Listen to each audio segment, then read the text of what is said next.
My name is Samantha Mitchell. 28 and 4 hours before my career-changing flight to Paris, I realized I had forgotten my passport at home. No big deal, right? Jason should be at work, so I could slip in and out without drama after our fight this morning, but when I pulled into our driveway, his silver Audi was parked there. Strange. We live in a quiet Boston suburb, so I used my key on the back door, trying not to make noise. I was halfway through the kitchen when I heard female laughter floating down our staircase, followed by Jason's low murmur. My blood turned to ice as I stood frozen at the bottom of the stairs. If you're watching this, please hit like and subscribe and tell me in the comments where you're watching from. Trust me, you'll want to hear how this nightmare unfolded. Jason and I met 5 years ago at a marketing conference in Chicago. I was presenting a panel on digital strategy while he attended, representing his investment firm. Our eyes locked across the crowded networking event, and he approached with 2 glasses of wine, claiming he had heard my presentation and was impressed. With his confident smile and sharp blue eyes, I was immediately drawn to him. We spent the entire evening talking in the corner of that hotel bar, exchanging business cards before parting ways. He called the very next day, and despite living in different cities, me in New York and him in Boston, we began our relationship with weekend visits and long phone calls. After 8 months of this long-distance dance, I received a job offer from a prestigious Boston agency. Jason was ecstatic, helping me find an apartment just 15 minutes from his place. Looking back now, I realize how easily I rearranged my entire life around him, but at the time it felt romantic, not concerning. Our relationship progressed rapidly after that.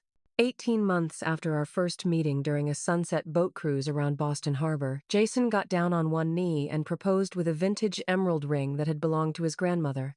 Through tears of joy, I said yes.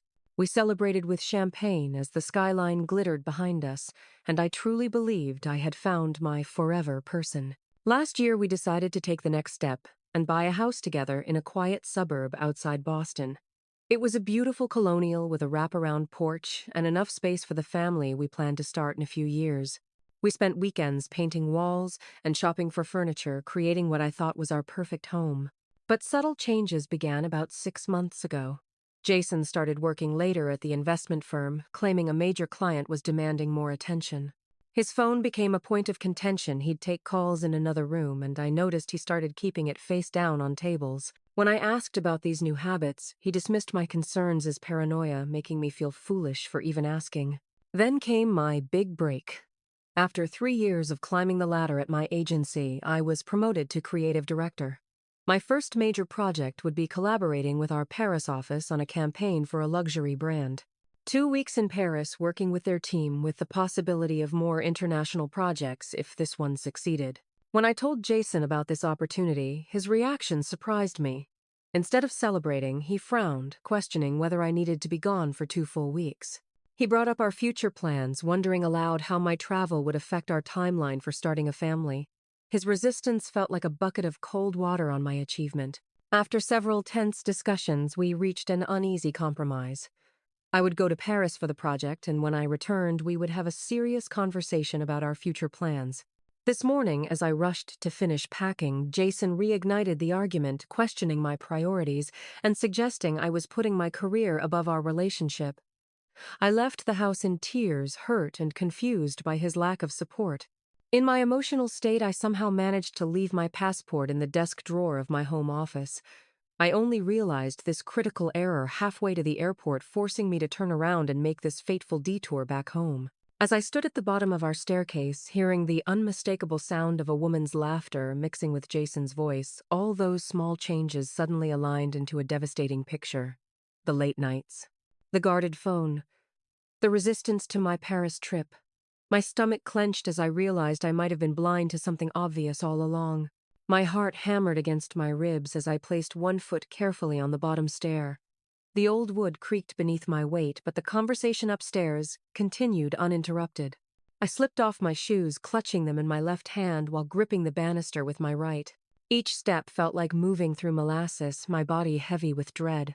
The voices grew clearer as I ascended, a woman's voice melodic and confident, then Jason's familiar laugh in response. They were coming from our bedroom. Our bedroom. "She has no idea, does she?" the woman asked, amusement lacing her words. Poor Samantha, flying off to Paris, thinking everything will be sorted when she returns. My knees nearly buckled on the landing. I steadied myself against the wall, scarcely breathing. Rachel, we agreed not to talk about Sam, Jason replied, his voice carrying that gentle tone he used when trying to redirect a conversation. The same tone he had used with me countless times. Rachel. The name hit me like a physical blow. Rachel from his office. Rachel, whom he had mentioned casually over the past year. Rachel, who had sent him texts late at night that he claimed were just work stuff. I know, Rachel replied. But seriously, when are you going to tell her? You promised you'd end things before her trip, and now she's leaving for 2 weeks with no clue. Their voices dropped lower, forcing me to inch closer to our bedroom door, which stood slightly ajar. Through the crack, I caught a glimpse of them sitting on our bed. Our bed, with glasses of wine. Jason's hand rested casually on Rachel's thigh. She was beautiful, with sleek, dark hair and the kind of elegant confidence I had always envied in other women. It's complicated, Jason sighed. We have the house-shared accounts. I need time to figure out the logistics. Rachel tossed her hair over her shoulder. You've been saying that for months. Meanwhile, I'm still the secret girlfriend waiting for you to make up your mind. Girlfriend. The word echoed in my head. Months. This had been going on for months. I've made up my mind, Jason insisted, setting his wineglass on the nightstand, the one I had picked out during our weekend antiquing in Vermont. Sam and I are done. I just need to handle it carefully. This Paris trip is actually perfect timing. I can get some things in order while she's gone. Rachel smiled, leaning forward to kiss him. Promise. Promise it, Jason replied, pulling her closer. I must have made a sound, a gasp or whimper, because suddenly Jason's head snapped toward the door. Our eyes met through the crack, and for one endless moment we just stared at each other, both frozen in disbelief. Then everything exploded into motion. I shoved the door open with such force it banged against the wall. Rachel jumped up from the bed wine, sloshing over the rim of her glass onto our white duvet, the one we had received as an engagement gift from my parents. Sam Jason stood face-draining of color. This isn't... Don't you dare, I cut him off, my voice, terrifyingly calm despite the hurricane raging inside me. Don't you dare say this isn't what it looks like. Rachel had the audacity to look annoyed rather than embarrassed, straightening her blouse with dignified movements. I think I'll give you two some privacy. Stay right where you are, I commanded, surprising myself with my authority. Since you've been fucking my fiancé in my bed, I think you've forfeited your right to privacy in my house. Jason stepped forward, hands raised placatingly. Sam, please, let's talk about this rationally. Rationally, I laughed, the sound harsh and unfamiliar to my own ears. You want rational, here's rational. I came back to get my passport because I'm flying to Paris in 4 hours for the biggest opportunity of my career. Instead, I find you planning to end our 5-year relationship with your mistress in our bedroom. How's that for rational? It's not what you think, Jason insisted, glancing nervously at Rachel, who had retreated to the corner of the room watching our confrontation with detached interest. Really? Because I think Rachel made it pretty clear. How long, Jason? How long has this been going on? His silence answered louder than words ever could. Rachel sighed dramatically. Since the Christmas party. December 12th, if you want the exact date. 6 months. While I was planning our future, picking out kitchen tiles and discussing timeline for children, Jason had been building a relationship with someone else. Why, I asked, my voice cracking. If you weren't happy, why not just tell me? Jason ran a hand through his hair, his nervous habit when cornered. It just happened, Sam. Rachel and I connected, and I didn't know how to tell you. I still care about you, but you're not in love with me anymore, I finished for him, the pieces finally clicking into place. That's why you tried to discourage me from taking the Paris opportunity. You were planning to end things, and my success complicated your timeline. He didn't deny it, which somehow hurt worse than the betrayal itself. I turned to my home office across the hall, walking on wooden legs to retrieve my passport from the desk drawer. When I emerged, Jason stood in the hallway, Rachel lingering uncertainly in the bedroom doorway. Sam, please don't leave like this. Let me explain everything properly. I stared at this stranger wearing my fiancé's face. There's nothing to explain. I heard everything I needed to hear. I moved past him toward the stairs, passport clutched in my trembling hand. He followed me down, pleading for me to stay, to talk, to listen. His words washed over me without penetrating as I walked out the front door toward my car. Sam, he called after me, barefoot on our driveway. You can't just leave for Paris now. We need to figure this out. I turned to look at him one last time, standing pathetically in our driveway, while Rachel watched from an upstairs window. There's nothing to figure out, Jason. You've already made your decision. Now I'm making mine. The first mile from our house passed in a blur. Muscle memory guided me through familiar streets, while my mind replayed the scene in fragments. Rachel's casual posture on our bed, Jason's hands on her thigh, the wine glasses, the promises to end things with me. I drove aimlessly, no destination in mind, just needing to put distance between myself and the wreckage of my relationship. When the tears finally came, they arrived with such force I had to pull over. I parked at Middlesex Fells Reservation, a park where Jason and I used to hike on weekend mornings, and completely fell apart. Huge gulping sobs tore through my body as I gripped the steering wheel so tightly my knuckles turned white. My phone buzzed repeatedly, Jason's name flashing on the screen with each call and message. After 15 minutes of uncontrolled crying, I forced myself to breathe deeply. Paris. I still had a flight to catch, a project to lead, a career that suddenly seemed like the only solid thing in my life. I couldn't fall apart now, not completely. With shaking hands, I called Megan, my best friend since college. "Hey, stranger," she answered cheerfully. "Aren't you supposed to be Paris-bound right now?" "Megan," I managed, my voice breaking on her name. "Sam, what happened? Are you okay?" The concern in her voice triggered fresh tears. Through broken sentences and half-sobs, I explained what I had discovered. "That absolute waste of oxygen," she hissed when I finished. "I'm coming over right now." "Where are you?" "No," I wiped my eyes, suddenly resolute. "No, I'm going to Paris. I'm not letting him ruin this opportunity, too." "Sam, you just caught your fiancé cheating. You don't have to be strong right now. No one would blame you for postponing the trip. If I don't get on that plane, I'll regret it forever. I need space from everything here." I took a deep breath. "I have to do this, Meg." After a moment's hesitation, she relented. "Okay, but I'm coming over the second you get back. And call me every day, even if it's just to cry or scream." "I promise," I said, starting my car again. "I have to get to the airport now." "I love you, Sam. You're going to get through this." "Love you too," I whispered before ending the call.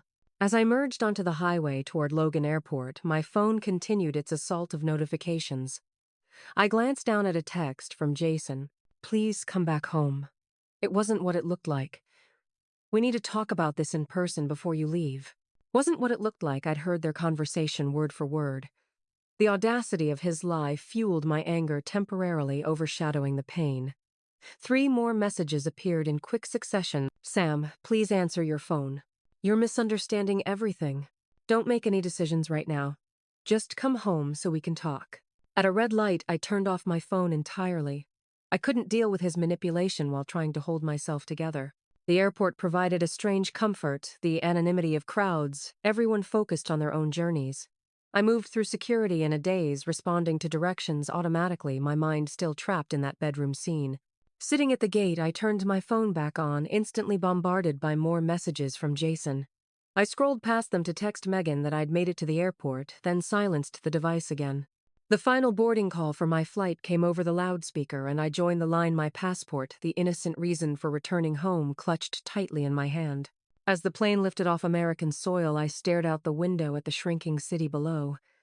Somewhere down there was the life I thought. I had the devoted fiancé, the perfect house, the future we had planned together. All of it built on lies.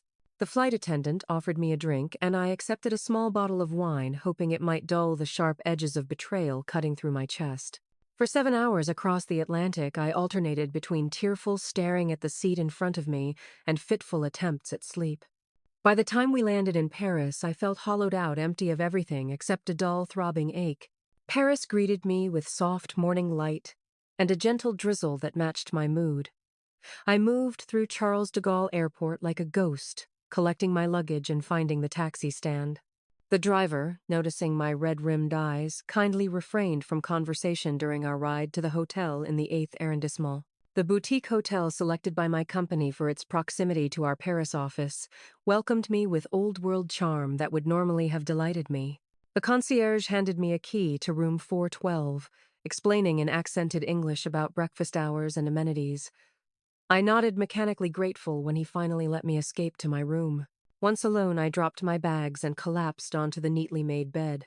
The enormity of everything pressed down on me, Jason's betrayal, being alone in a foreign city, the important project I somehow needed to focus on despite my personal life imploding. I allowed myself exactly 15 minutes to cry before forcing myself into the shower. Under the hot water, I made a decision I would compartmentalize. For the next 2 weeks, I would pour everything into work and deal with the Jason situation when I returned to Boston. It was the only way I could possibly function. After dressing in the business attire I'd carefully packed, I spent 2 hours reviewing materials for the next day's meeting. The luxury brand campaign needed fresh eyes and innovative approaches, exactly why they had requested me specifically. I wouldn't let them down regardless of my personal circumstances. At 8 p.m. Paris time, I finally felt prepared enough for tomorrow's meeting. I opened my laptop to video call Megan as promised. There she is.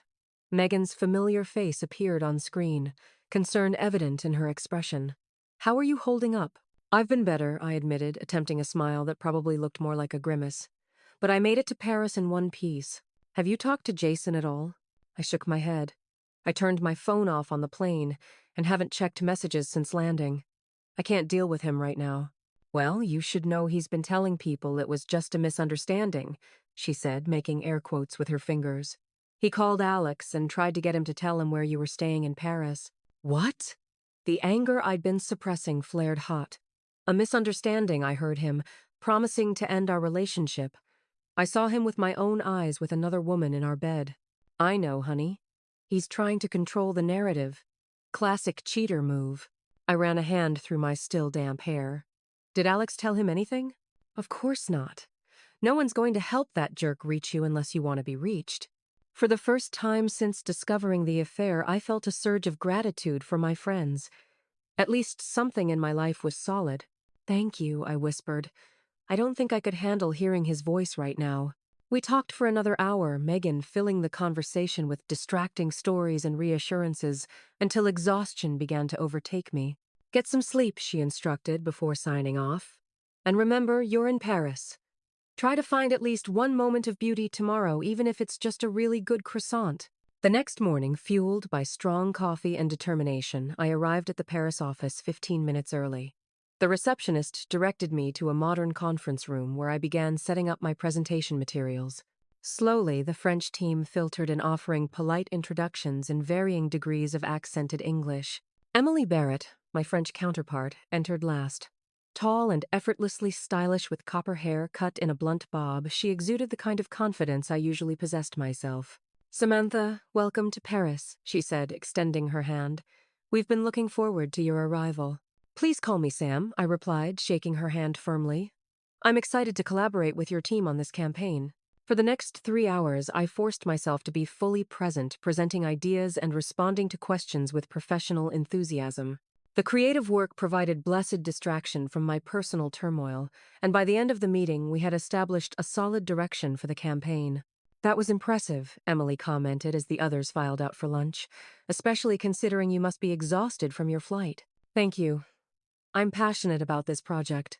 She studied me for a moment, her green eyes unexpectedly perceptive. "Is everything all right? You seem." "Fine," I cut in quickly. "Just a bit of jet lag." Emily nodded, not appearing entirely convinced. "We're going to a cafe around the corner for lunch. Would you care to join us?" The thought of making small talk with strangers felt overwhelming. "Actually, I think I'll review some notes and catch up on emails. Still adjusting to the time difference." "Of course. We'll reconvene at 2. Alone in the conference room, I checked my phone for the first time since landing. 27 missed calls and 43 text messages from Jason. The most recent, sent just an hour ago, read, "Sam, please just let me know you're safe. We can figure everything out when you get back." The audacity of his concern after what he'd done ignited fresh anger. I was tempted to respond with every obscenity I knew, but instead I shoved the phone back in my bag without replying. He didn't deserve to know I was safe. He didn't deserve anything from me. The afternoon passed in a blur of meetings and creative discussions. By 6, my professional mask was slipping exhaustion and emotion wearing me thin. "That's enough for today," Emily announced, noticing my fading energy. "Sam, would you join me for dinner? There's a lovely bistro nearby that serves the best coq au vin in Paris." My instinct was to decline, to retreat to my hotel room and lick my wounds in private. But the thought of another evening alone with my thoughts was unbearable. That would be nice, thank you. The bistro was exactly what one imagines when thinking of Paris' intimate tables, soft lighting, the gentle murmur of French conversation, creating a soothing backdrop. Emily ordered for us in rapid French, then turned her attention fully to me. Now, she said, pouring wine into both our glasses, what's really going on? And please don't say jet lag. Something about her direct approach, coupled with the distance from home, broke my carefully constructed compartmentalization. Before I could stop myself, I was telling her everything: Jason, Rachel, the confrontation, all of it. Emily listened without interruption, her expression shifting from surprise to indignation to sympathy. When I finally ran out of words, she reached across the table and squeezed my hand. "What an absolute canard," she said, the French curse, sounding elegant despite its meaning. "To do this right before your Paris assignment, it's unforgivable." The worst part is I had no idea I admitted the wine, loosening my guard. 5 years together, and I never suspected he was capable of this. Emily swirled her wine thoughtfully. 2 years ago, I discovered my husband of 7 years was having an affair with his secretary, the most cliché scenario imaginable. I thought I would die from the pain. How did you get through it? Not gracefully at first, she smiled ruefully. But eventually I realized his betrayal wasn't a reflection of my worth. It was entirely about his own weaknesses. Our food arrived, steam rising from beautifully plated dishes. The most important thing I learned, Emily continued after the waiter departed, was that while I couldn't control his actions, I could control my response. I chose not to let his betrayal define my life. "I'm not sure I'm that strong," I confessed.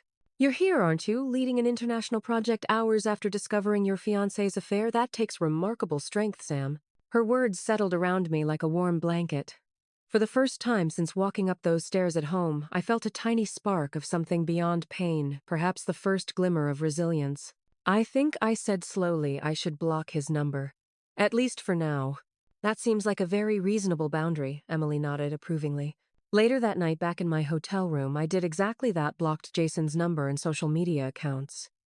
The small act of reclaiming control felt unexpectedly empowering. As I drifted toward sleep, Emily's words echoed in my mind. I could control my response. Perhaps that was where I needed to start. 1 week into my Paris assignment, I found myself settling into a rhythm. Mornings meant strong coffee and creative meetings with the French team. Afternoons were filled with client calls and concept development.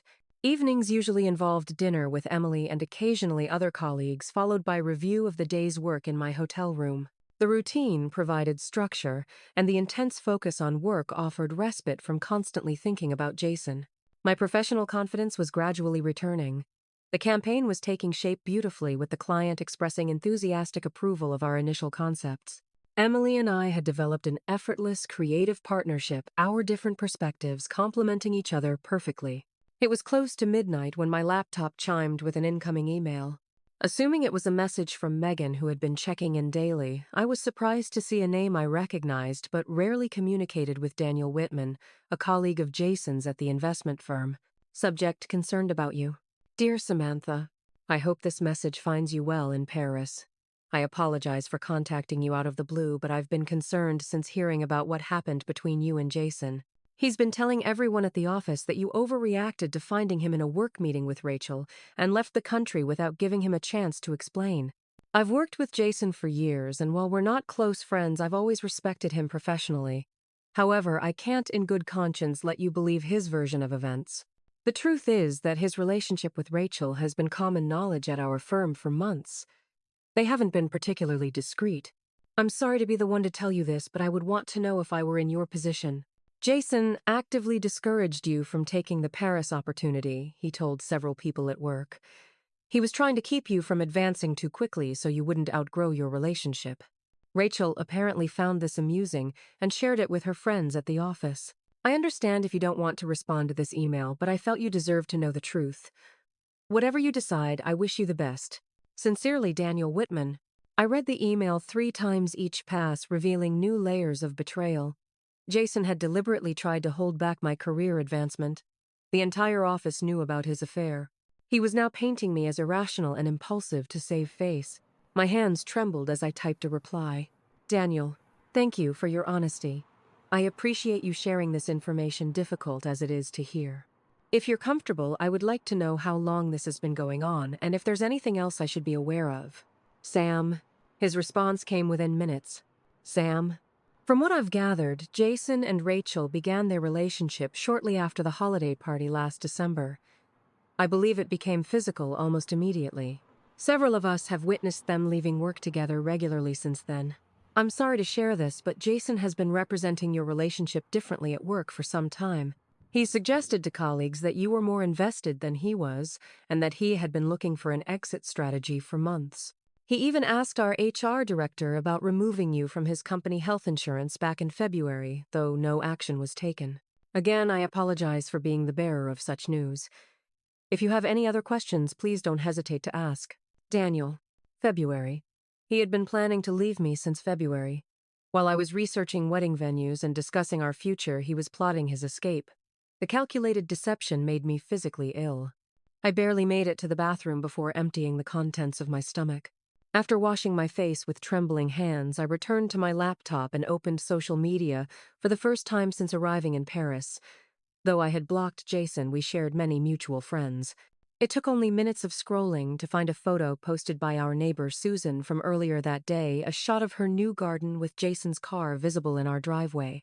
Next to it was a sleek black BMW I recognized as Rachel's. He had already moved her into our house. Feeling slightly unhinged, I texted our mutual friend Taylor, who had been at our engagement party, our housewarming, our life milestones. Have you heard from Jason recently? Her response came almost immediately. Sam, are you okay? Jason told everyone you had some kind of breakdown and fled to Paris. No one believed him. I'm fine. Just discovering the extent of his betrayal. What else has he been saying? Taylor's typing bubbles appeared and disappeared several times before her lengthy message came through. I didn't want to be the one to tell you this, but since you're asking, Jason has been seeing Rachel for months. Madison from his office told me they've been together since December at least. He's been using your joint savings account to buy her gifts, including a weekend trip to the Hamptons in April when you thought he was at a conference. He's been telling people you two were basically over for a long time. I didn't believe any of it, but I didn't know how to tell you. I'm so sorry, Sam. The Hamptons trip. I had helped him pack his business casual clothes for that supposed conference. He had called me each night from his hotel room, a room he was sharing with Rachel. As I scrolled through Taylor's message, another text arrived from her. There's more. He kept putting off wedding venue appointments, remember Madison? Said he's been telling Rachel for months that he was waiting for the right time to break up with you. Your Paris trip was apparently the perfect opportunity for him to move his things into the guest room before you returned. Every revelation felt like another dagger. Our entire relationship suddenly appeared as a carefully constructed lie. How many other deceptions had I missed? How many conferences had actually been romantic getaways with Rachel? How many late nights at the office had been spent in her bed instead? I called Megan, not caring that it was the middle of the night in Boston. He's moved her into our house, I said when she answered my voice hollow. They've been together since December. Everyone knew but me. Oh, Sam. Megan's voice cracked with emotion. I'm so sorry. I feel like such a fool, I whispered. 5 years of my life, Megan. 5 years with someone who could lie to my face every day. You are not a fool, she said firmly. You are a person who loved honestly and trusted the man who promised to spend his life with you. His betrayal reflects on his character, not yours. We talked until sunrise in Paris, Megan, listening as I processed each new revelation and the accompanying waves of humiliation and rage. By the time we hung up, I felt wrung out, but somehow clearer. The full picture of Jason's duplicity had finally emerged from the shadows, and while the truth was painful, it was better than continuing to live in his carefully constructed fiction. As dawn broke over Paris, casting golden light across my hotel room, I made a decision. I would not allow Jason's betrayal to break me. I had built a life before him, and I would build one after him, one entirely of my own making. Starting now. The morning after Daniel's revelations, I arrived at the Paris office functioning on autopilot.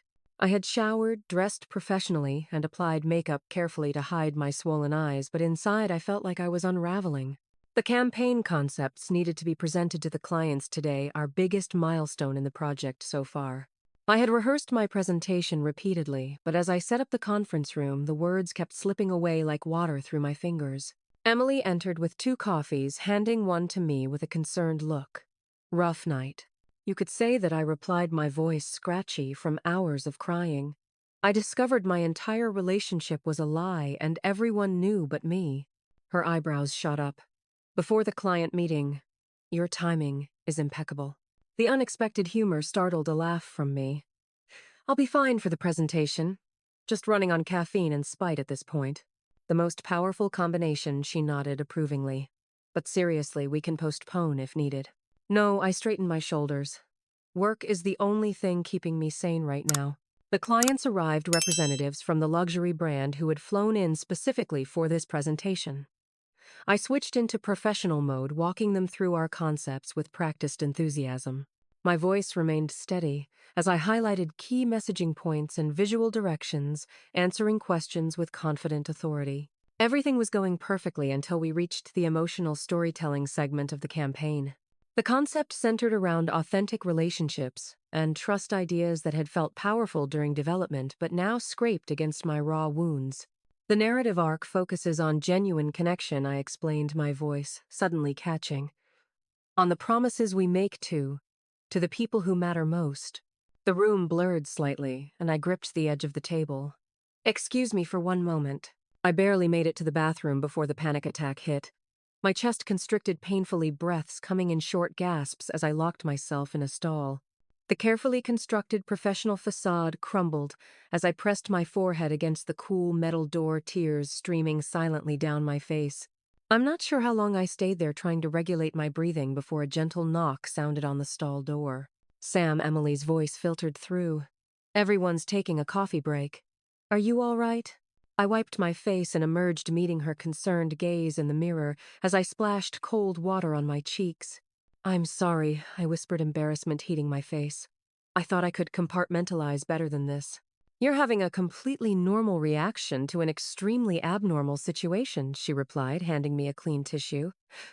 No one expects you to be a robot. The clients are perfectly fine. I told them you might be coming down with something. They're more concerned about you than the brief interruption. I dabbed at my ruined makeup, trying to make myself presentable. I don't know if I can finish the presentation. Emily studied me for a moment, then made a decision. I'll handle the rest of today's meeting. You've prepared me well enough to cover the remaining points. She squeezed my shoulder gently. Go back to your hotel. Take a bath.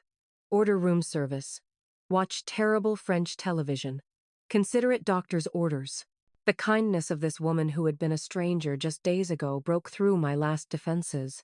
I began to cry again, this time with gratitude mixed with my grief. I don't deserve your kindness, I managed between sobs. Nonsense, she replied firmly. Everyone deserves kindness, especially when their world is collapsing. Now go. I'll call you later. Back at my hotel, I followed Emily's instructions, drawing a hot bath, ordering an obscene amount of comfort food, and attempting to lose myself in incomprehensible French game shows. But solitude provided too much space for my thoughts to spiral. Every memory with Jason now required re-examination. Had he been thinking of Rachel when he kissed me goodbye each morning? Had he been comparing us in bed? Had any of it ever been real? By evening, I was pacing my hotel room like a caged animal. When Emily called to check in, I answered immediately. The presentation went well, she assured me. The clients loved our direction. How are you holding up? Not great, I admitted. I keep replaying everything, looking for signs I missed. That's a normal response, but it's also a trap, she warned. Trust me, I spent months doing the same thing after my husband's affair. It doesn't lead anywhere helpful. I just feel so stupid. You're not stupid, you're trusting. There's a difference. She paused. Listen, some friends are meeting for drinks at a wine bar near your hotel. Why don't you join us? Being alone with your thoughts right now isn't helping. My instinct was to refuse to curl up with my misery like a familiar blanket. But the prospect of another night alone with my spiraling thoughts was equally unappealing. Text me the address, I said finally. An hour later, I found myself at a charming wine bar in Saint-Germain, surrounded by Emily and 3 of her friends, all expatriates who had made Paris their home. They welcomed me warmly, making space at their table, without asking questions about my puffy eyes or subdued demeanor. For a few blessed hours, I was just another woman enjoying wine and conversation in Paris. Emily's friends shared stories of their adjustment to French culture, their dating disasters, their professional triumphs and embarrassments. They asked about my impressions of Paris, but didn't pry into my personal life following Emily's subtle cues. By my third glass of wine, I felt something loosen in my chest, not healing exactly, but a momentary reprieve from the constant ache. I even laughed genuinely at Marie's story about accidentally insulting her French mother-in-law during their first dinner together. It was nearly midnight when we said our goodbyes with promises to meet again before my Paris assignment ended. The night air was cool against my flushed cheeks as I walked the short distance back to my hotel, feeling lighter than I had in days. That lightness evaporated when I checked my phone to find a missed call from a Boston number I didn't recognize, followed by a voicemail. "Miss Mitchell, this is Deborah Collins from First National Bank. There have been some unusual withdrawals from your joint account with Jason Winters that triggered our security protocols. Please call our customer service line as soon as possible to verify these transactions." Unusual withdrawals. With shaking hands, I logged into our online banking portal, an account I rarely checked since Jason handled most of our finances. The balance, which should have contained nearly $30,000 in joint savings, now showed less than $5,000. A series of large withdrawals had been made over the past 3 days. He was emptying our accounts. Drunk and devastated, I called Megan, sobbing incoherently about Jason stealing our money. "I'll handle it," she promised. "I'll call Alex's brother who works in banking. We'll figure out how to freeze the account. Just try to get some sleep, okay?" But sleep was impossible. I paced my hotel room, alternating between rage and despair. Around 3 a.m., in a moment of wine-fueled emotional recklessness, I did something I had promised myself I wouldn't do. I called Jason. He answered on the first ring, his voice alert, despite the late hour in Boston. "Sam, thank God. I've been so worried." "You're stealing our money," I cut him off, my voice trembling with fury. "Isn't it enough that you cheated?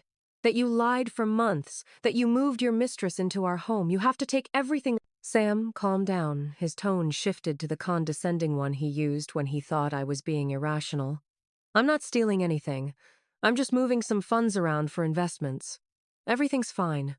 "Stop lying," I shouted past, caring about dignity. "I know everything, Jason. The affair since December. The Hamptons trip. How you tried to hold back my career. Everyone at your office knowing about Rachel while I planned our wedding. All of it." A long silence followed, then, "Who have you been talking to?"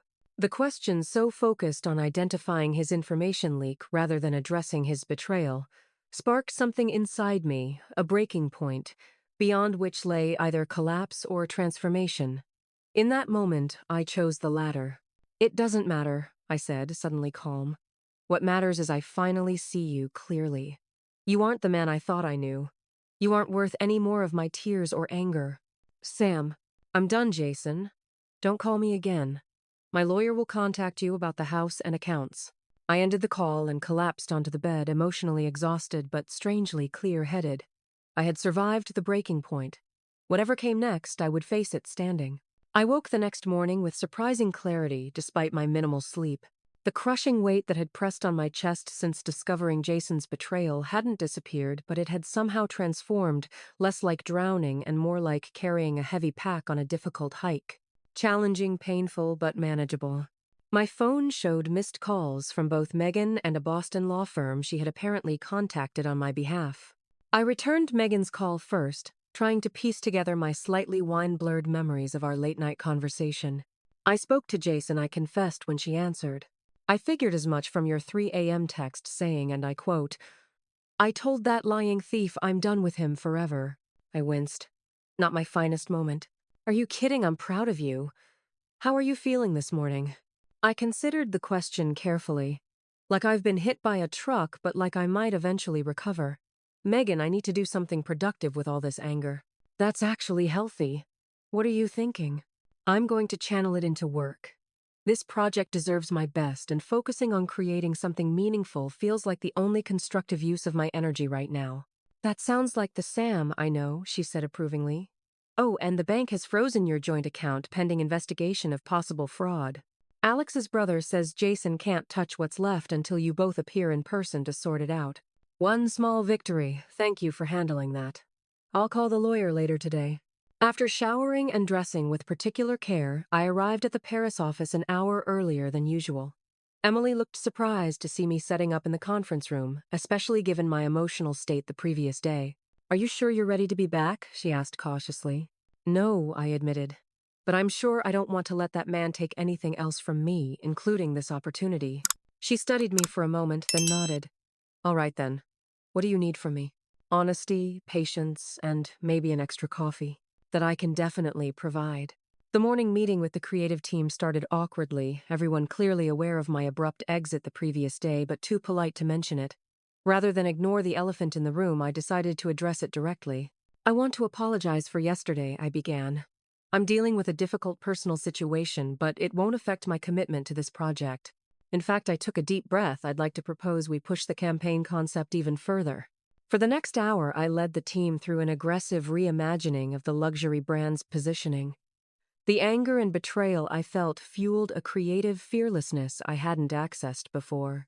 Where previously I had designed safe, elegant concepts, I now proposed bold, emotionally resonant ideas that challenged convention.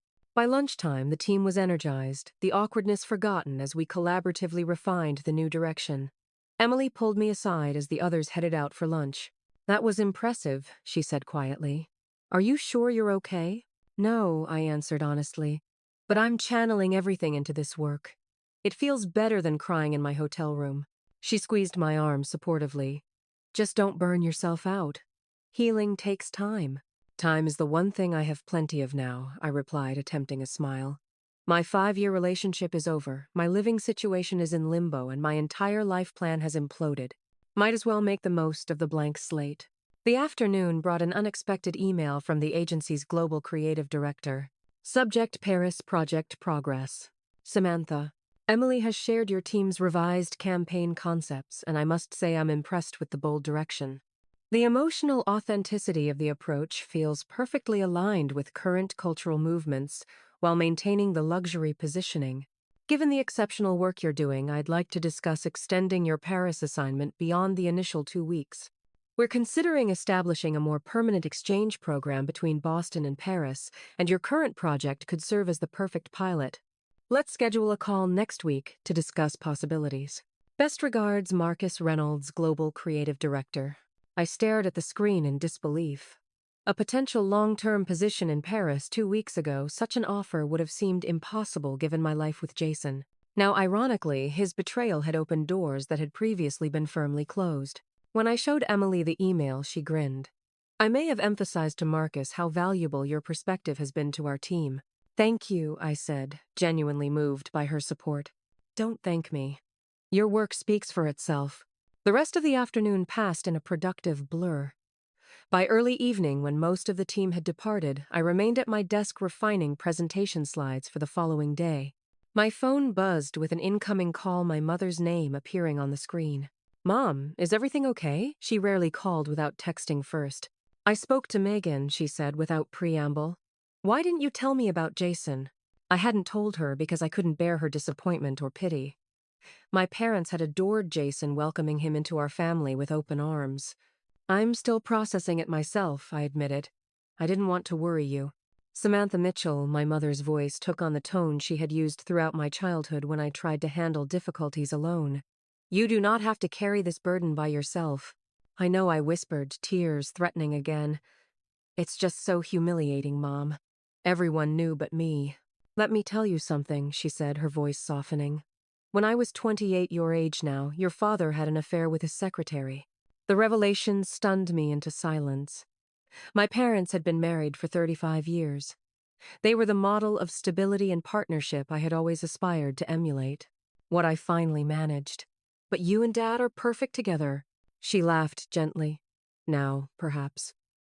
But back then I packed my bags and left him for 3 months. It was the hardest time of my life. What happened? How did you forgive him? That's not the point of this story, honey. We eventually reconciled, but that was our journey. The point is that I thought my life was over when I discovered his betrayal. Instead, it was just changing direction. That doesn't make this hurt any less, I said. No, she agreed. The pain is unavoidable. But suffering alone is optional. Let the people who love you help carry this with you. After ending the call with my mother, I sat at my desk absorbing her words and unexpected revelation. My phone buzzed with a text from Megan containing a photo of a storage unit filled with boxes. Operation extraction complete. Your clothes, important documents, and irreplaceable items are safely removed from the house. Jason came home while Alex and I were there. His face when I told him we were acting on your instructions was priceless. I smiled at her message, feeling a surge of affection for my fierceless protective friend. Another message arrived, this one from an email address I didn't recognize. The subject line read simply, "Draft letter to Jason."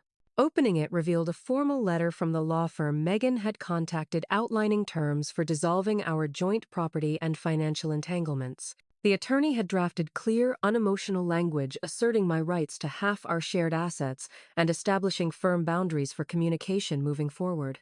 For the first time in days, I felt something beyond anger or grief, a growing sense of empowerment. With my professional prospects expanding and practical matters being handled by capable allies, I could actually envision a future beyond Jason's betrayal. I closed my laptop and gathered my things, deciding to end the workday at a reasonable hour for once. As I walked back to my hotel through the Paris evening, I noticed the city around me in a way I hadn't since arriving. The elegant architecture, the lively cafes, the rhythms of a culture both familiar and foreign. On impulse, I stopped at a small bistro with outdoor seating, requesting a table for one, without the self-consciousness I might have felt before. The waiter brought me a glass of wine and a menu without rush or pity for my solitary state. As I sipped my wine and watched Parisians stroll past, a realization settled over me.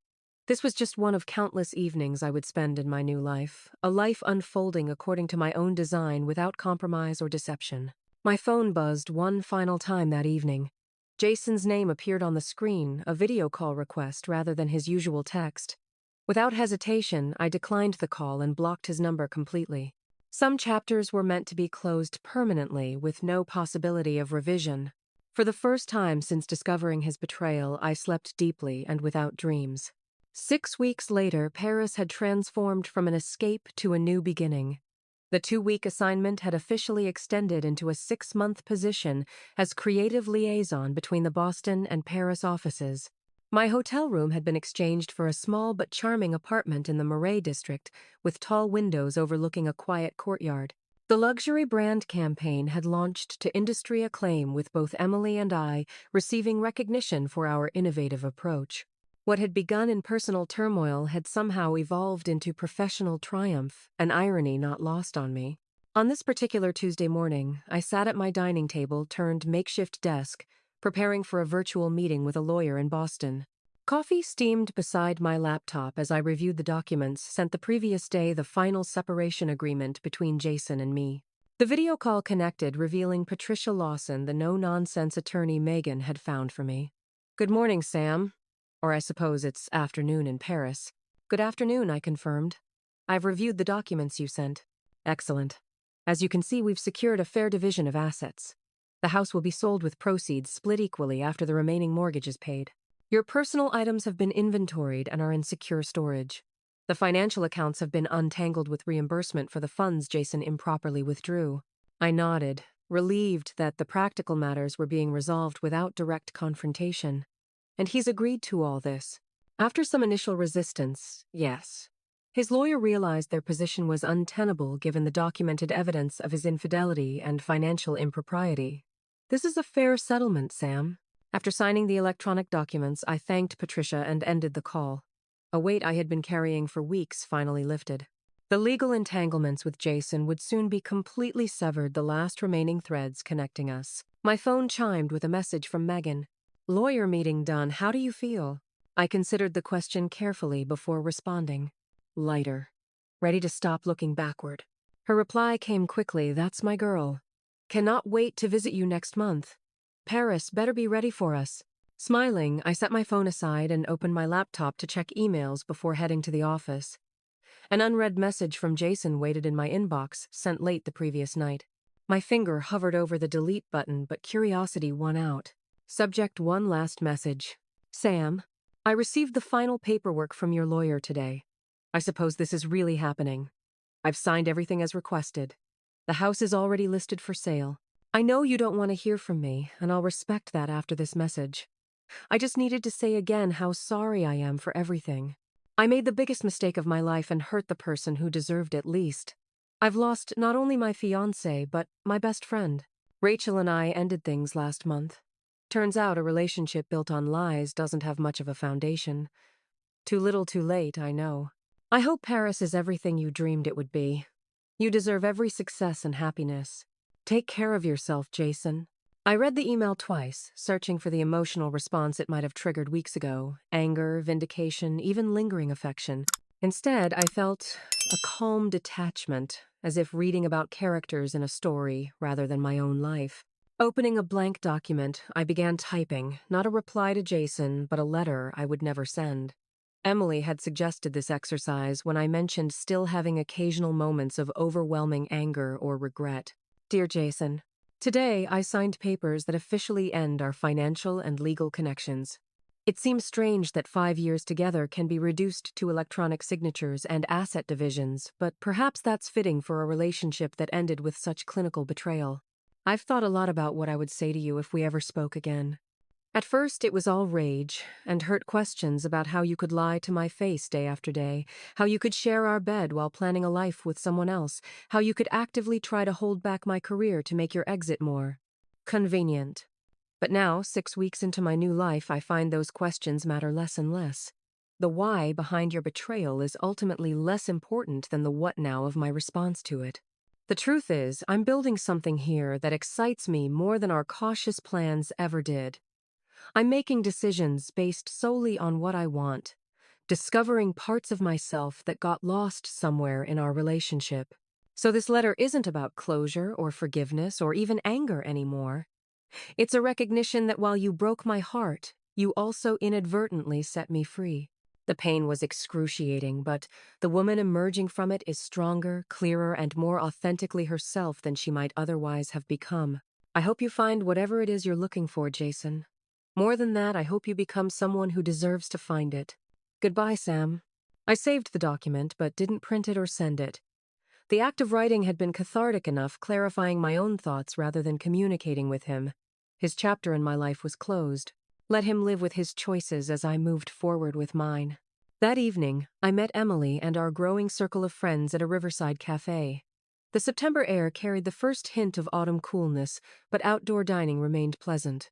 To Sam's first legal day of freedom, Emily toasted, raising her glass of wine. And to new beginnings added Alexis, an American expat who had lived in Paris for a decade and had quickly become a close friend. I smiled, clinking my glass against theirs. It feels surreal. 6 months ago, I thought I knew exactly how my life would unfold: marriage, maybe children, steady career advancement in Boston. Now, everything is unwritten. The scariest and most liberating feeling, Alexis nodded knowingly.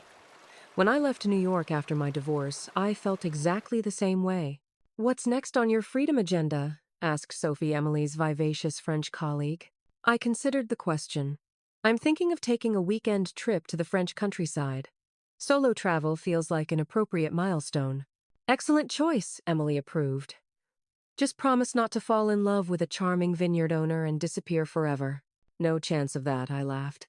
I'm officially on a relationship sabbatical. Later that night, walking back to my apartment alone, I took a detour along the Seine.